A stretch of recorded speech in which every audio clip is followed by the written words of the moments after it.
Dosa yang paling besar sekali adalah dosa menyembah berhala, menyekutukan Allah.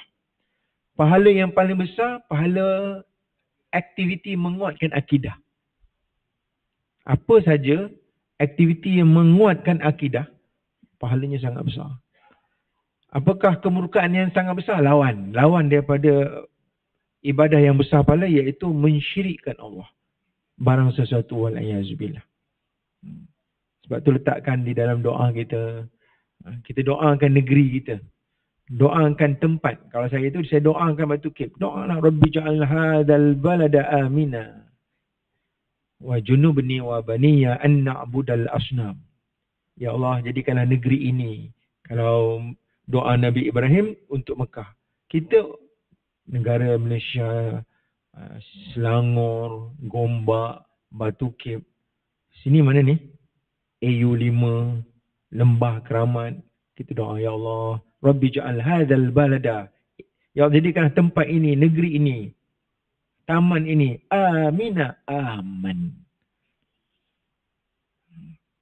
Wajnubni wa baniya an na'budal asnam.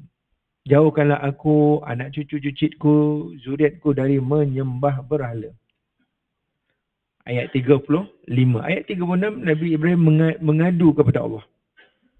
Wahai Allah, berhala-berhala itu telah banyak menyebabkan manusia sesat dari menyembahmu, wahai Allah. Sejarah berhala, sejarah yang sangat panjang.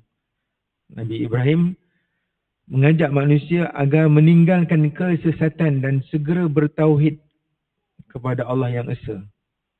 Faman tabi'ani fa innahu minni. Barang siapa yang menurut ajaranku bersama-sama dengan agama Islam, maka dia termasuk golonganku. Waman asani. Barang siapa yang menyalahi ajaranku, fa innaka ghafurur rahim. Aku serahkan mereka kepada Engkau, wahai Allah. Kau Tuhan Maha Pengampun, lagi Maha Kasihan Belas. Kot-kot ada ruang kawan-kawan yang payah sangat nak dengar ceramah, payah sangat nak dengar hidayah ni, wahai Allah. Kalaupun kami mati, kalaulah kami bukan asbab segera mereka mendapat hidayah, mungkin mereka mendapat asbab hidayah dari teman-temanku yang lain. Di hujung nyawa mereka sempat insaf. Kalau mereka seorang Muslim yang berdosa, sempat insaf dan bertaubat. Kalau mereka belum lagi Islam, mereka mendapat syahadah la ilaha illallah.